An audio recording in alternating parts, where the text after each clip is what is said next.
This right here is exactly why Disney Star Wars is just, it's doomed. It's just doomed.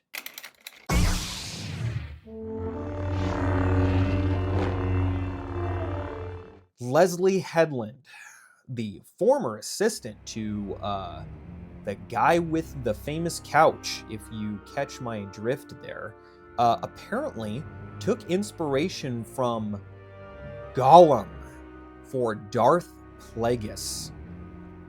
Oh my god. This is just the shit on the cake of shittiest cake batter ever put together. For years, Star Wars fans have been speculating about a mysterious character known as Darth Plagueis.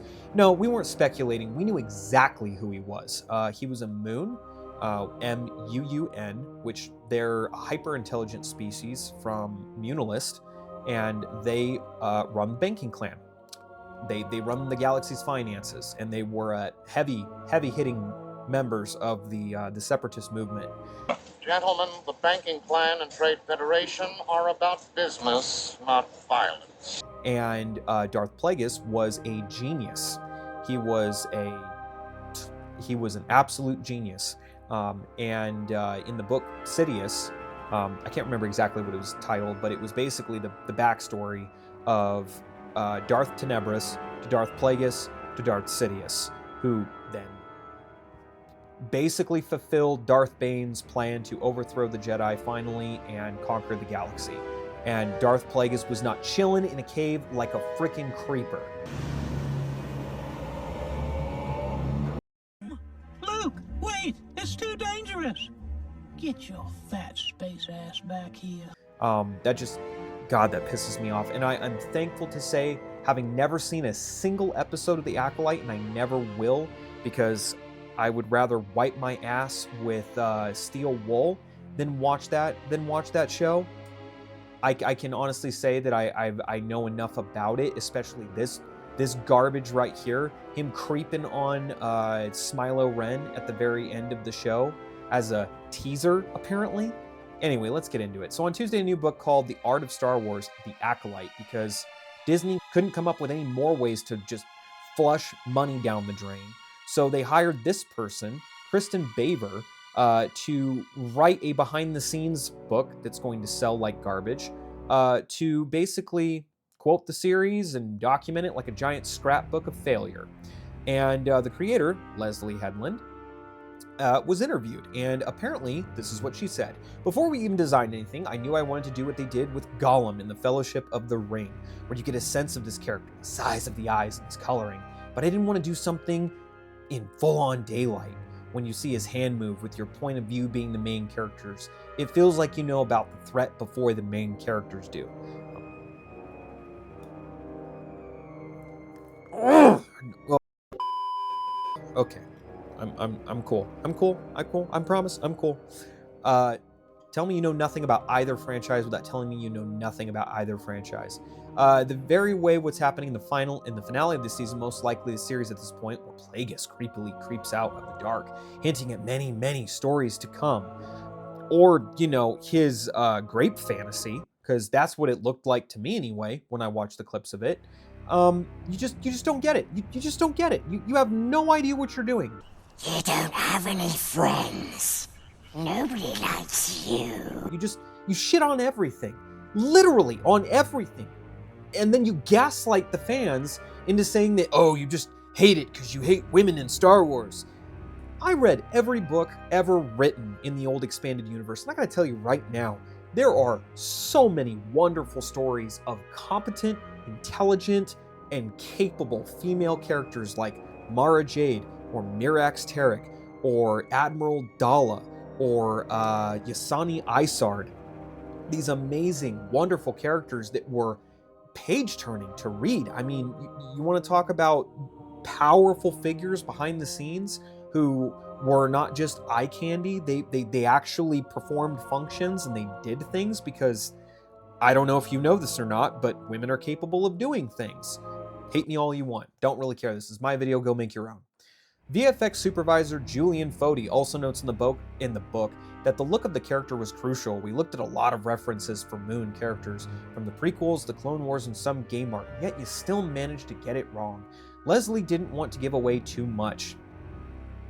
You gave away enough to know that it was dog shit and no one wanted to watch it, and Disney canceled it. We just wanted to see the flash of a character. The casual viewer might not even notice him. Oh, we noticed. Everybody noticed. I don't think anybody's alive that doesn't know how cringe that final scene was. So it wasn't so much about designing the character, but designing the shot.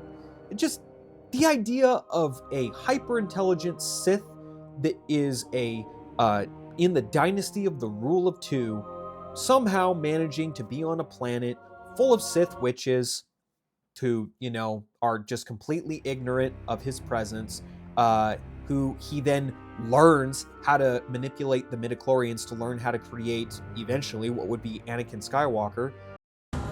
Power of one, the power of two, the power of many. It's beyond the pale. How disrespectful, first of all, to everyone's intelligence it is, but it's also further the point that Disney truly doesn't care about Star Wars, because if they did, they wouldn't hire these people. Or better yet, you just need to stop coping people and realize that Dave Filoni and Kennedy were in league. He's just as much of a hyper-feminist as she was, and he was just as much a fan of the Acolyte as she was. Oh my gosh, a female lead in a Star Wars movie. And then the trailer for Rogue One comes out, and it's another female lead. Oh my gosh, how unfair. We've had probably like 2 million straight film cinematic roles where men have been leads, and now we've done 2 in a row that are women. Well, too bad. Oh well. Maybe there are more coming. I don't know. And you know what? It was Kathleen Kennedy's magnum opus that turned into, the final nail in her coffin, I think. But ultimately, nobody at Disney gave a damn that it was terrible. They really didn't. The bottom line was the shareholders liked it, the head of the department liked it, and the creative staff liked it. And we, the chuds online, hated it, and we're the reason that it got canceled. Despite the fact that they also in the same breath say it's a small vocal minority, while releasing, the lead actors releasing diss tracks, telling the fans what pieces of shit they are for hating on something that objectively was just terrible. Oh, good Lord. Whether we'll actually get to see the tragedy of Darth Plagueis... No, we did. It was called that clip where he creeped out from the corner. That was the tragedy. I can't with these people. I can't. You want to know who Darth Plagueis was? I'll tell you. Go first and watch Revenge of the Sith and listen to Ian McDiarmid as Darth Sidious talk about his former master as he corrupts Anakin, and then go read the book that came out right before Disney bought it, and you will learn everything you need to know about how absolutely amazing Star Wars used to be and how cool Darth Plagueis was. Anyway, I'm gonna wrap it up there. I'm about to blow a blood vessel from how just angering this is. Anyway, yeah, like the video if you liked the video. If you didn't, thanks for sticking around anyway. Leave a comment down below. Let me know if you agree or disagree. May the Force be with you guys, and I will catch you again next time. Bye.